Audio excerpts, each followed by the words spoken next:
সরকারি কর্মকর্তা কর্মচারীদের জন্য আসছে বড় সুখবর। দীর্ঘ প্রতীক্ষার অবসান ঘটিয়ে ঘোষণা হতে যাচ্ছে নবম জাতীয় বেতন কাঠামো, 9th pay scale in Bangladesh. আগামী 21 জানুয়ারি 2026 পে কমিশনের চূড়ান্ত সভায় নির্ধারিত হবে নতুন বেতন কাঠামোর গুরুত্বপূর্ণ সুপারিশ।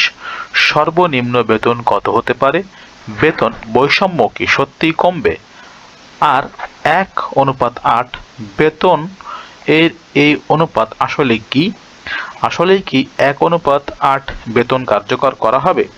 আজকের এই ভিডিওতে আমরা তা বিস্তারিতভাবে জানানোর চেষ্টা করব। নবম পে স্কেলের সম্ভাব্য রূপরেখা, সর্বনিম্ন বেতন, 3টি প্রস্তাব, নতুন বেতনের অনুপাতের প্রভাব। তাই পুরো ভিডিও জুড়ে আমাদের সঙ্গে থাকুন, স্কিপ না করে দেখুন, চ্যানেলটিকে সাবস্ক্রাইব করুন। নবম পে স্কেলের সুপারিশ চূড়ান্ত 21 জানুয়ারি। সর্বনিম্ন বেতন হতে পারে 21,000 টাকা।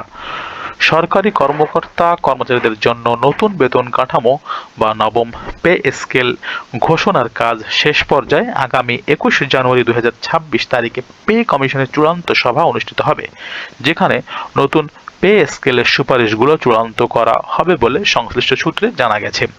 এক নজরে নবম পে স্কেলের রূপরেখা। সুপারিশ চূড়ান্তের তারিখ 21 জানুয়ারি 2026। বেতনের অনুপাত 1:8। সম্ভাব্য সর্বনিম্ন বেতন 16,000 টাকা থেকে 21,000 টাকা। প্রধান লক্ষ্য বেতন বৈষম্য কমিয়ে জীবনযাত্রার ব্যয় সামঞ্জস্য করা। বেতন কাঠামোর নতুন রূপরেখা। গত বৃহস্পতিবার অর্থাৎ 8 জানুয়ারি সচিবালয়ের অনুষ্ঠিত পূর্ণ কমিশনের সভায় বেতন বৈষম্য কমাতে একটি গুরুত্বপূর্ণ সিদ্ধান্ত নেওয়া হয়েছে। এবার সর্বনিম্ন ও সর্বোচ্চ বেতনের অনুপাত 1:8 চূড়ান্ত করা হয়েছে। অর্থাৎ 20তম গ্রেডের কর্মচারীদের বেতন 1 টাকা হলে প্রথম গ্রেডের কর্মকর্তার মূল বেতন হবে 8 টাকা। এই অনুপাতে নির্ধারণের ফলে সরকারি চাকুরিতে নিচের দিকের গ্রেডগুলোর বেতন আগের তুলনায় উল্লেখযোগ্য হারে কিন্তু বৃদ্ধি পাবে। দর্শক, আপনারা দেখতে পাচ্ছেন সর্বনিম্ন বেতন কত হচ্ছে। ভিডিওটির এ পর্যায়ে বলবো, যারা এখনো পর্যন্ত চ্যানেলটিকে সাবস্ক্রাইব করেননি, আশা করব চ্যানেলটিকে সাবস্ক্রাইব করবেন। পে কমিশনের কাছে সর্বনিম্ন বেতনের জন্য 3টি ভিন্ন ভিন্ন প্রস্তাব বিবেচনা করা হয়েছে। প্রথম প্রস্তাব 21,000 টাকা এবং দ্বিতীয় 17,000 ও তৃতীয় 16,000 টাকা। 21 জানুয়ারি চূড়ান্ত সভায় এই 3টির মধ্যে যে কোনো একটিকে সর্বনিম্ন মূল বেতন বা বেসিক স্যালারি হিসেবে চূড়ান্ত করা হতে পারে।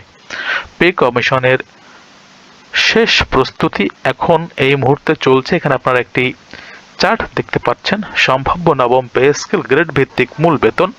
প্রিয় দর্শক, আপনারা দেখতে পেলেন নতুন বেতন স্কেলে সর্বনিম্ন বেতন নিয়ে 3টি প্রস্তাবন উত্থাপন করা হয়েছে। আগামী 21 জানুয়ারি কিন্তু এর একটি ফলাফল আমরা দেখতে পাবো।